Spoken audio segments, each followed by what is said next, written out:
Hey guys, welcome to Studio R12 Stencils, and we're going to do a live today, and we're going to show you how to do something really cool. I'm going to take this striped stencil and I'm going to make plaid with it. It's the craziest thing. It'll blow your hippie noodle how easy it is and how it self-shades. It's magic. So stay tuned. We'll see you in a minute.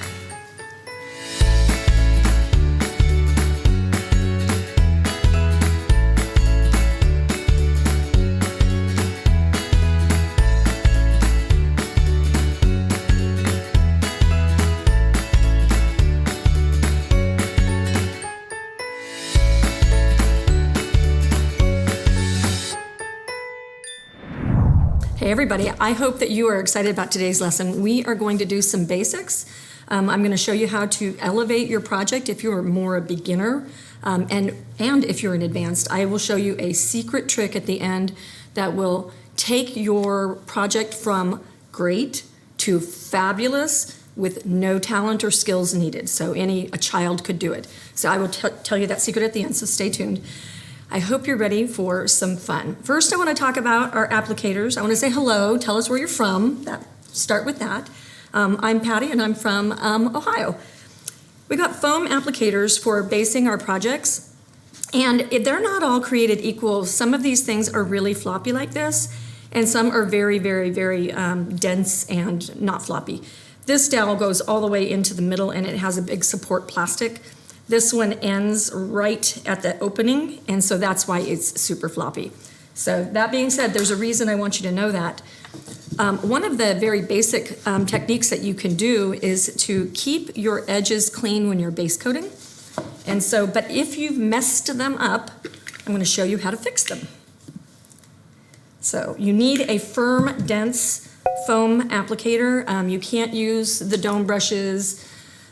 If you use a brush like this, you'll scrape paint over the edges and you'll make a mess on the front and the back.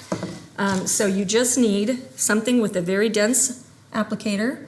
I'm going to pounce in that paint and then pounce down on the palette. And this is palette paper, by the way. You can use paper towels and stuff like that. I prefer a flat palette. Okay, then the way that you clean this up is you just go and pounce and slightly flick on your edges. And you want to do this before you finish your project, because if you don't do this before you finish your project, you can maybe risk what you've done on the front of the project, and then you can't go backwards, or you have to work really hard to go backwards. So that is how you fix boo-boos like that. And then on the this angle of painting right here on this camera take, you have backs to your projects. This is going to be a seasonal project, so you could very, very easily flip it over and paint something Christmas on the back, and that way you just change your season. And then if you're like me, like I have ongoing things that hang in my house, but I leave the dining room, behind the dining room table, I have a great big giant seasonal sign, and I have a love is patient, love is kind sign that lives there during the rest of the year. But I do a great big giant same size fall one so that I can put it in that same position, and then I do a great big giant Christmas cafe one that I put in the same spot. So if you have a place for a round clock, you can flip that clock over, put your hands and works in the other side, and make a seasonal one, and then it's always got a home to live in. So that's just a practical little tip. Paint the back, save some money. Okay, the magic. Let's talk details first. We got to talk about winning prizes. Okay, so we have brushes, and this is a grand prize. This is an ornate monogram stencil set, so it's all 26 monograms, $35 value. And then these are sets of the magic dome brushes. If you don't have these already, you need them to make your stencil projects go so much easier than they would normally go. If you're in the chats, the way that you win is you like, share, comment. We love it when you share, because that you've got friends that are going to want to know about these programs and the information that we're putting out. And we want to give you prizes for doing that. So like, share, and comment, and win some prizes. Okay, so I'm going to put away the black brush. I'm going to talk about this plaid technique. Okay, so I've just got a white background on there. This is the coolest thing. Elaine, who works in our company, is one of our designers. She did a mock-up picture for us, and she did it with a blue color. You could do this in any color for any season, baby's room, Christmas, whatever you want to do. This is a really floppy stencil. You don't think this is going to work, but I'm going to show you how. If you lay it over one way and then change it to the other way, then it makes this plaid look, and it self-shades. You don't have to think about anything. Normally in the past, what we would have had to do before we had great stencils like these is we would have had to tape in all the directions and then dry and then tape in the other direction and then hope our tape didn't peel or paint off when we removed it. So this is a tool that is fabulous. So let's get that started. Tell us what the weather is doing where you're at. I never share our weather here in Ohio because it could do all the things all the same day. So I never quite know what it's going to do. Okay, I am going to stabilize this with this little repositionable adhesive sticky thing. And when you, a lot of people ask, how do you take the adhesive off the back of your stencil when you're done using it? I'm going to show you something pretty curious. Okay, so as you know, we've been using the disc journal magic little punch thing, and some of you guys have asked how that works. So I'm going to show you how it works, and I'm going to show you something curious about the adhesive. So this is the punch.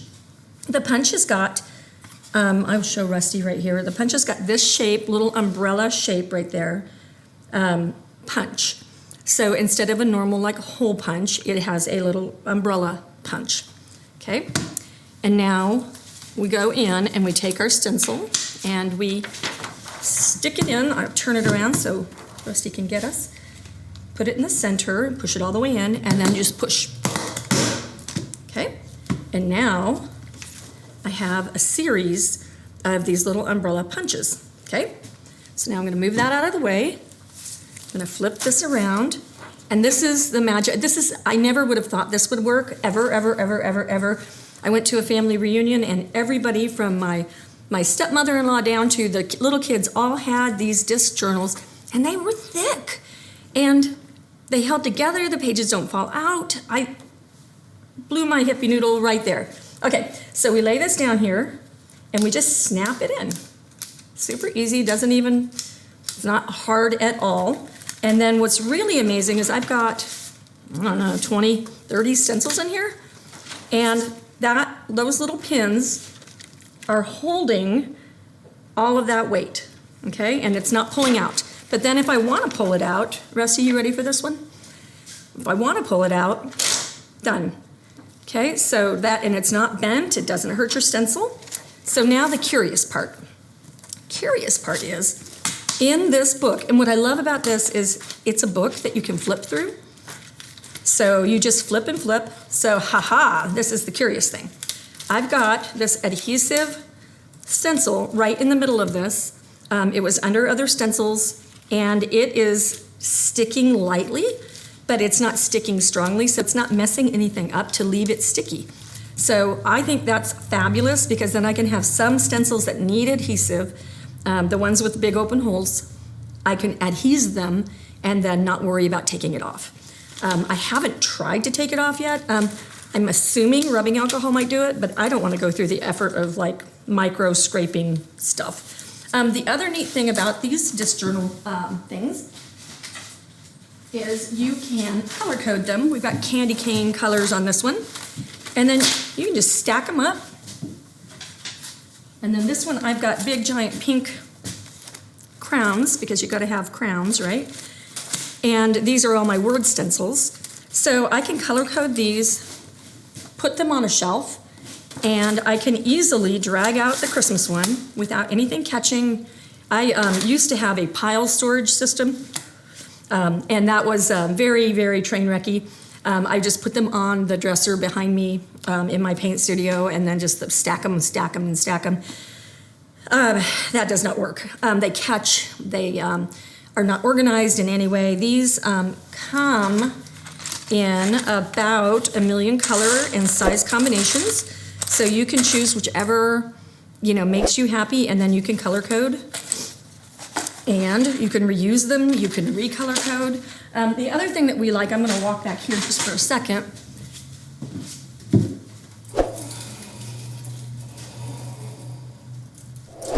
So this system right here was I out of the way enough? Let me try that one more time for you guys, okay? I'm gonna go over on this side. And so you can see this is a curtain rod. And you can just store your stencils that way.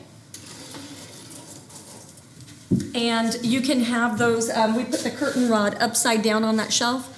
And so you could put that under a closet shelf and have a whole storage rod where you can just pick through things, and whichever way you like to store things. If you have other ways that you store stencils, I'd love to hear about it. I used to use a binder, but then you get into things like this. That doesn't work. So everything fails, it seems like. This tall, we've even got tall porch signs there. That doesn't seem to fail. I don't think I'd like this disc planner for the tall porch signs. I think that might get a little bit floppy and stuff, but it works great for most things. Okay. Oh, and that will be in an Amazon link. There will be an affiliate link below so that you can find it and you don't have to remember what it is. And we've got in all of the art that we have on the wall, we've got the sizes and the SKUs in the comments below. So make sure to check out that area. Okay, here's how we're gonna get it to not be floppy. So what would happen if we did not use adhesive? If we went right here, if I'm scumbling, can you see this? It's catching because this isn't supported by anything. The bigger pieces won't do that. These little pieces, they'll just make a giant mess. So what we do is we go all over and just secure the skinnies. And I'm even gonna secure these wide ones.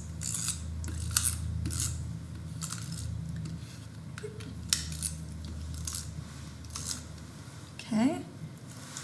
Oops. Every now and again it stops rolling on me. I gotta get the angle right. And it's just got a little piece of tape. Those of you who are scrapbookers will be very familiar with this system. They've got all kinds of different adhesives. This one is repositionable. It's on our website, and that's studior12.com. If you guys have anything else that you've used, share it with us. This is a community of stencil lovers, stencil fans. We really love to stencil. We really think stencils help, and we want to share that with you guys. We want you to be educated so that you know what's going on. And you guys like to share with each other, which I love. I always want to know more. Okay, so that's pretty adhesive.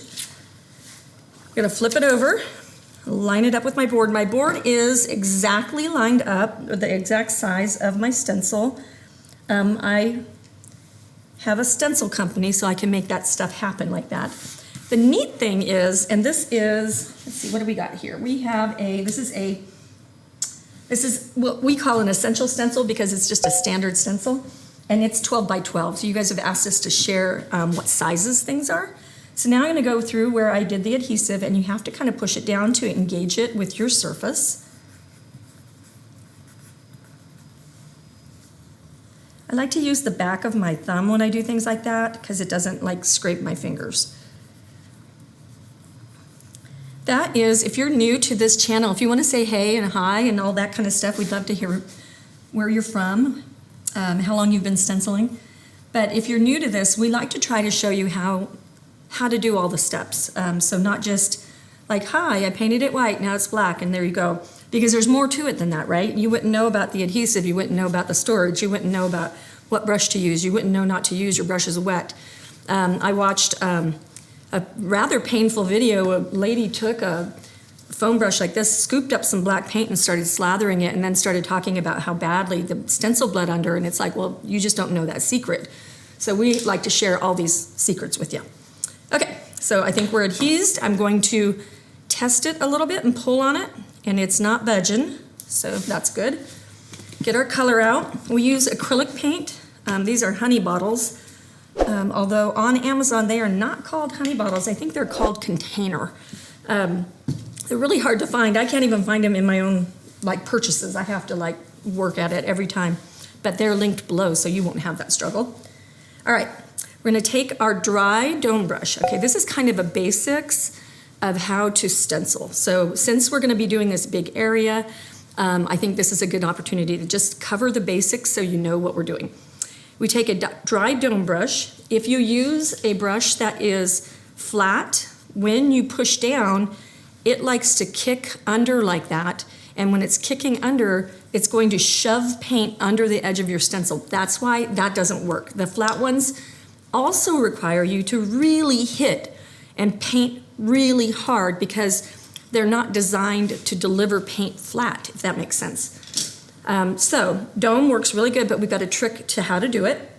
We're gonna pick up a little bit of paint, and I don't know if you noticed, I didn't scoop the paint, I just pushed into the puddle of paint. We're gonna come to our dry paper towel that's flat folded, and 15 circles, and no, I'm not counting. Depending on how light or dark I want it, I might do it less times, but at least 10 little swirls. And you can do it right in the same spot. You just really want to work the paint off so it barely leaves any paint and any residue. Excuse me. So tell me what's in your cup right now. We get such interesting answers when we go to the 9 o'clock repeat. So we recast this tonight at 9. So if you miss anything or you want to see it again or whatever like that, see it tonight. And then we're answering your questions live during the noon and then the 9 o'clock on Tuesdays. And then you can watch it forever on YouTube later. So go to our YouTube channel and make sure that you do the subscribe, and then a little bell will show up. And then if you ring the bell or check the bell, then you get a notification when we have new content. And we have a lot of new content coming up. We're very serious about this. Okay, now probably have talked this dry. I'm gonna have to reload, do my 15 little swirls. And notice that didn't take any time. I was doing it rather slowly the first time. And we're gonna go over here. And what we're gonna do, instead of stippling is gonna, number one, it'll leave shapes, but stippling doesn't cover evenly. So we're just gonna start in the corner, and with ever so light pressure. The secret, one of the secrets, is if you do really light pressure, you're gonna get light coverage, but it dries instantly. So if it dries instantly, then what's gonna happen is you don't have to spend time with your blow dryer, you don't have to wait for it to dry, you don't have to do any of that stuff, so it's just dry and you can go again. Okay, so we're just going to, I've got some paper towel in there. Okay, and when you are painting with these bristle brushes, you will notice that sometimes you will get some shedding. It's perfectly natural, it wipes right off, okay? So they don't, these brushes don't, I've not seen but like one ever do it, but they don't like clump out or anything like that. They just shed and I think the bristles break. And I think also when they make the brushes, I think that they glue them all at once, and I don't know what process they have to get the hairs out, but I don't think that works perfectly. So the newer your brush is, the more likely this is to happen. Okay, so notice how nice and even. Also notice how dark this is right here and how light this is right here. I'm gonna finish this line, and then I'm gonna reload my brush, because then I'm gonna start getting into too much disparity. So I'll go over here, but I wanna make it not look super dark right here in the middle. So I'm gonna spend just a touch more time on my paper towel. Okay, and now we'll come over here, and over here I'm gonna use really light pressure. So if I stippled in here, I'll show you when I get done with this band.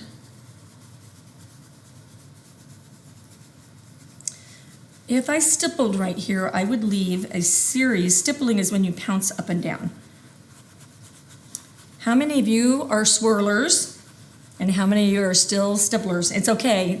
There's reasons to stipple too. It's not a bad thing to do. So there's no shame in confessing that you are a stippler.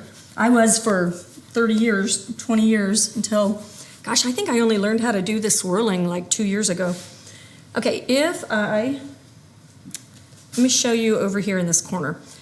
If I stipple, then what happens is, I need a big enough space. See how I'm getting that little circle right there? That's great if you connect the dots. So see, if I stipple, I have to keep going in a very, very connected. I can't go here and then go here and then come back. It won't, once this dries, it won't like blend. So that does not work. Okay, so now this is gonna continue with that darkness level.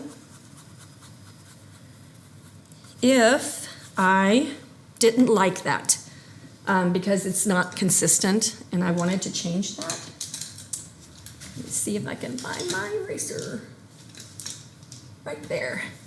We have these wonderful things called click erasers, and they are fabulous little error correcting things. You can come right up here, and I'm kind of peeking right now, aren't I?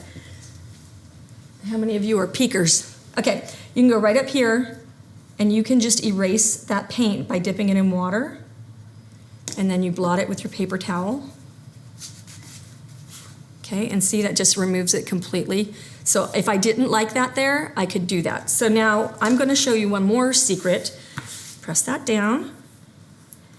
If you have a correction like that where it's very stark and very strong, and you try to patch it by swirling, you're going to have a continual light patch, if you will. So I'll pick up more paint. What I can do is I can get in there and tickle stipple. Okay, now we're getting into technical terms here, okay? Tickle stipple. And see how that's walking that line? I'm barely bouncing on it, and then I'll walk away, and I'll probably would have to repeat that one more time, but I would have a pretty good patch. A little bit of sanding at the end would take away any of the gradient differences and stuff like that. So now you've learned how to tickle stipple. Okay, so let's continue. I know this is slightly boring to watch me paint lines, but I have to do the turn to show you, and I think we've learned some neat things just doing these straight lines. There is no better way to paint a line than using a stencil, because you don't have to tape. I do not double knot like to tape. So we've come up with every way under the sun to not have to tape. And we've got banding stencils if you like to put checks and bands and all that kind of stuff. Notice how fast, sorry, switching gears here, as I think of it, I want to share it. Notice how fast that coverage is. Notice I didn't have to blow dry. Watch how speedy I can finish to the end of this once there's one base on there. It just goes super duper fast. I don't think I'm pressed down there.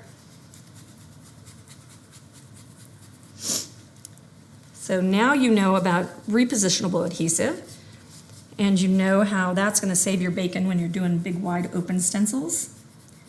And then it redoes it every time, so until it doesn't. Like I'm sure it picks up, just like tape does, it picks up particles and gets less and less sticky, but you could reapply it over the top of it. But getting something, there's repositionable adhesives that you can get in a spray can, and then you take it outside. Chris Thornton taught me this years ago at a show. She took it outside, put it over a shrub or some bush or something like that, and then you just spray it on that shrub, and the shrub of course grows out of whatever you've sprayed on top of it, and but it doesn't leave sticky on your sidewalk or sticky on other things. If you put it on like a cardboard or something like that, you have a residue, plus it pools and it does weird things to the underside, and you don't want it sticky on both sides, you just want it sticky on one side. So, going really quickly here, and then we're ready to take the turn. Okay. I can't wait to share with you the secret at the end. I think that you're going to be super excited. And Rusty, if you see me stop, you catch me, okay? Don't let me stop. Okay, so we're just gonna turn that so it was that direction, and we're gonna turn it one turn and make it go crisscross. line it up.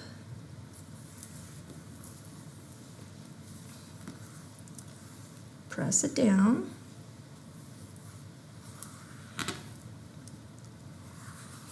If you push out and it sticks down, get it back straight. This is a polyester mylar. It's actually food grade, food safe, by the way, so you could use it on like cookie stencils and cakes and things like that. If you bend it, it will stretch if you try. And then I want to address something that's really interesting. I heard somebody on YouTube say that thin stencils are no good, and I would like to say if you have a thick stencil, you have a problem. If you have a really thick stencil, it's great for doing parking lots, but too thick and it leaves ridges around everything and it looks really crafty. And so that like destroys like the art moment. Like stencils are supposed to help you create art. They're not supposed to help you make craft projects that don't look good. So keep that in mind. The thinner, this is a 7.5.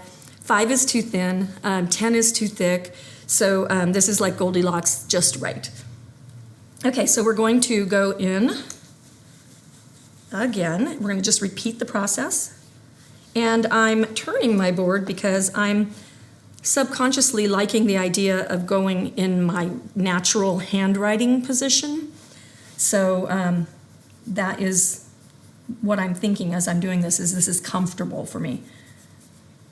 Now, one thing that is a true point is I can't see where I'm going when I'm going this way. If you're ever using a liner brush, you always pull towards you because you can see where you're going. And liner brushes need precision. How many of you use other brushes besides stencil brushes? Do you use liners and things like that? I'm very curious about that because that is something that I think there's some brushes that are just harder to use, and maybe we need to do some techniques or something on some of these lives to show you how to use them, because there's reasons to use them. The stencils do most of the work. If you've noticed and done any of our videos or watched any of our videos, you know the stencils do the job.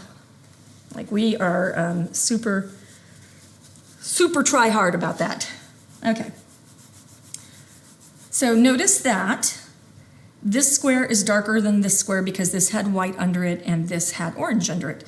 So that's what's shading for you, and then everything that's protected by the plastic won't have that. So you're going to get like 3 values of color with one stencil action. Okay. If I didn't secure these edges right here, if I'm afraid I'm going to move something, I start on the plastic side. I hold it down and start on the plastic side and then continue.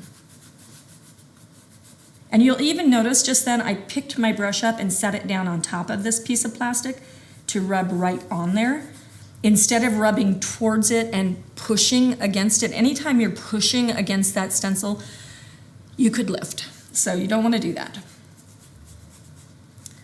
And I'm catching myself. I taught classes for years and years and years and years, and I had a big bunch of Japanese students at one point in Portland. And so I had to always like figure out how to show people. So I think that really refined some of my noticing skills. I've noticed a lot of things that I do personally, and then I can share them with you. And then notice I'm stippling right there. So how many of you still bleed under your stencils, and how many of you have the dome brushes and it fixed it? I think that is good to share with people, because that's the number one complaint is bleeding under stencils, number one. And then do you know that our stencils are reusable over and over and over and over and over again, like 20, 30, 40 times. Use them forever. Okay, so now I'm going to peel this up. Are you ready for the reveal? Dun, dun, dun. Magic. That's so cool. I love that. This is my new favorite stencil. I just love this stencil. This is so cool. Like, it's the self-shading and highlighting part that I think I'm in love with, because I like the buffalo check, like the number one, probably #1 pattern stencil that we have. It has to be because we cut them all day long. But it doesn't self-shade. So this is cool because it gives you levels, and you could do this really, really soft with like a pale little pink and do it for a baby girl's room, or then you could like spice it up and do something really, really bold for fall or winter or something like that. Make it go any way you want. Okay, so we've got that done, and that's actually pretty. I have this other one done, and I'll just use this one. One of the things, this is part of the secret I'm going to tell you later. At this level, you've got some raised, the white paint gave it some tooth when it dried, and then you put orange on top of it in your scumbling and your stenciling. I don't feel any stencil ridges, and that's because 7.5 Mylar. It's not crusted and thick. I also wasn't stippling. When you stipple, you're going to have ridges. If you have ridges, take a smooth sanding disc. This is a sanding block. And give it a light little scumble. That will also increase, I bet you if I did it in the direction of things, it would give it a little bit more rusticness, a little bit more fabricness. So also that is a technique for sanding. When you are sanding, if I have a wood grain project, I would go with the grain that I had painted. So if it had some rusticness to it, I would go with the direction of my grain. If you cross over, what happens is you get like this crossed pattern, right? Well, as soon as you start getting a crossed pattern, what happens is you get busyness. And when you get busyness, then it confuses your eye. So you want to be intentional about where you're leading your eye. That is truly, truly very, very important. It's a super simple thing to remember. Just go with the grain of whatever you're doing. I feel like that's a life lesson, right? Okay, so now we're using this Hello Fall stencil, and that is STCL 5730. And this stencil was the Fall Plaid, and that was a 12 by 12 as well. And that's STCL 5930. We will also have a link to the kit that has all the pieces to it when we're in the thing below, in the comments below. Hello. Every now and again, I forget what I'm talking about. Okay, so we're gonna go over here, get a new paper towel. Now I'm gonna want to secure my project. You could do any stencil over here. I toyed around with only doing Hello Fall. You could take this wreath and you could put it on there, and then you could go find Hello Christmas, you know, or just put hello in the middle of it. You could go get a word cutout, and you could put this wreath on there and then get a word cutout and put it on top. So many things you can do, just mix and match everything. Okay, and that is actually on that subject, on this sunflower clock. This is amazing. Okay, so let me get on this side of the camera so you can see. That's a 24-inch clock, and it's a plank surface clock. I'm not good, yeah, well, I'm gonna tell you. It's WDSF 1402_13. But then we have the sunflower stencils, so that's a separate piece, that's 18 by 18, and it's STCL 5913_4. And then the monogram is another stencil, and that's an 8-inch monogram. And then the Nantucket, I have chickens, can you tell? Nantucket clock numbers is a 24-inch clock stencil. So that's how you get, have you ever painted a clock without using a stencil? It's the literal most painful thing I've ever painted in my life, because to measure it and get the amounts of variations and get it even is ridiculously hard. Stencil's the way to go. Anyway, that's STCL 406_15. And then we have large clock hands and works on the website as well. But so that is a really good example of taking one thing and adding another thing to it, and it doesn't have to be this like standard, like this is my stencil, I stenciled it, done. Okay, you can make it into your own creation. So just because like I'm not a good drawer, I'm a great painter, but I don't draw very well. So, and I always don't plan very well, just FYI, a little bit about me. And so If I'm writing a letter, you know, I'm the one that has the crowded letters at the end of the line because I didn't allow for enough time and I didn't plan. So that's what I found I would do is I'd have things that leaned. If you have astigmatism, everything leans, you know, that kind of thing. So I don't have to worry about that because I have a stencil, but then I can take the stencil and I can do magical techniques like we show you here, and I can make it awesome. Okay, so I'm gonna tape in 2 directions. Why do you do that, you ask? Happy to tell you. Okay, so if I tape in one side, it moves, okay? That is a no bueno. Okay, so if I tape in 2 sides, then, let me get that picked up, no moving at all, okay? I probably could lift the board with that, okay? Now this is back to our basics of painting and stenciling. This is how to do the top coat, okay? So we're gonna go on here. I'm gonna just wipe that off. And I think I'm not going to show you this whole thing because I wanna show you that secret I was gonna tell you. So make sure you're like, sharing, and commenting to get the prizes. And so this, when you do this, you definitely wanna scumble. And then you can peek, be a peeker, because if you peek, you can see where you're going, you know what I mean? So you can decide, do I like it that light? Do I like it that dark? If you want it darker, you're just gonna do a second coat, and it doesn't take very long at all. Okay, so we'll just go around, do the thing, do the words. And you can see. Now, if you get any bleeding under, let me bleed under for you real quick, and then we'll end it there. Let me stipple, and let me try to shove some paint under there. Yeah, I sort of got it. Let me shove. So I'm pushing around. There we go. Now I got fuzzy lines. So now you see what not to do. Don't shove the paint. Just do it gently. If you do that, I've seen it corrected where you can go with the base color. And guess what's not gonna work in this case right here? I have faded paint. If I use a liner brush or a flat brush and I go back in here and I try to base coat that in the white areas, and what a pain that would be. So less paint, don't hurry, soft pressure. That's how you won't have to spend hours fixing your project. But if you do, then you would not be able to do that technique here. So this is the magic technique. I'm gonna blow dry this so it's dry and you can see how well this works.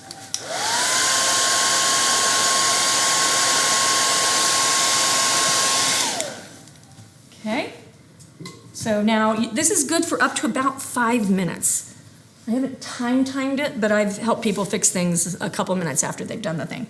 So if you make a mistake, right here it's kind of fuzzy, just with my wet brush, light pressure, I can take that fuzzy line away. Now what I have to be careful, oops, I can also fade, but I can fix it. If I push too hard and my background was just done, I could erase right through my orange stripes. So I used really light pressure and just ever so softly, and that way I didn't eat through to the background. Now you could also set this color before you get started on the top, so it gives you the ability to use crutches if you need them. Okay, so I'm going to put that aside and I'm going to share with you my secret. This is how you can elevate your project all the way from great to fabulous, and it's amazing, amazing, amazing, and it's the simplest thing in the universe. When I feel this project, when I can even look at it, if my glasses were down, and see I've got hairs here, I've got one piece of brush sticking to that paint, I've got ridge lines a little bit, it doesn't feel good. So I'm going to take my sander, just like I did earlier, and I'm going to go in the direction of my lines. I'm going to knock back everything that is raised up. And I don't know why, but I always do that. I sand and wipe. Don't know why. I'm trying not to right there. Okay, go the other direction. All right, so what happens? You paint this sign and it's super pretty, and it's amazing, especially if you're gonna give a gift.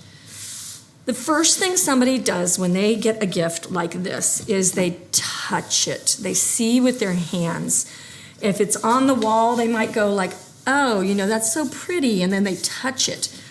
Well, if you take your project all the way across the finish line, knock back any ridging with your sanding block. This is in the affiliate links.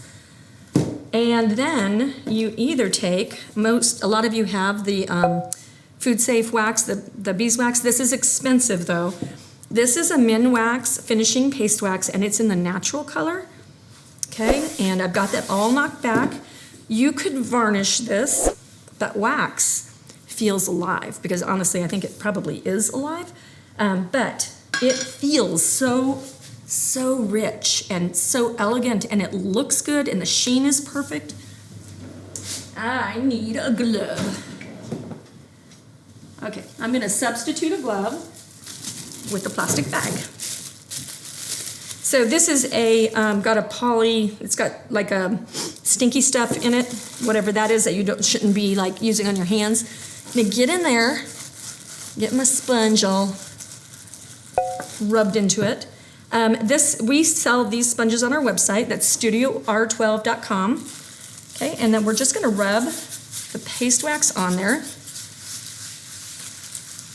You can use a dark wax if you wanna make it slightly antiqued looking, a little bit older. This is a very crisp white project. You want your paint to be dry before you do this, like dry. Okay, so now I got that on there. Rubbing all the directions. Put my sponge back in there. We just keep that sponge in there all the time. Okay, take my glove away. And then take your paper towel and buff it. Okay, notice it's not shiny. All right, and now you can see a little bit of the wax is on my paper towel. Oh my goodness, it is silky smooth, feels good. It has just the right finish to it. There's a refractive property to putting finishes on painting. It allows the light to go in and kind of float between the two layers and stuff like that. You always need to finish your project because that will take it from great to fabulous. I hope that you've enjoyed this lesson. I hope to see you again next week. We do this every Tuesday. And like, share, and comment, and we'll see you later.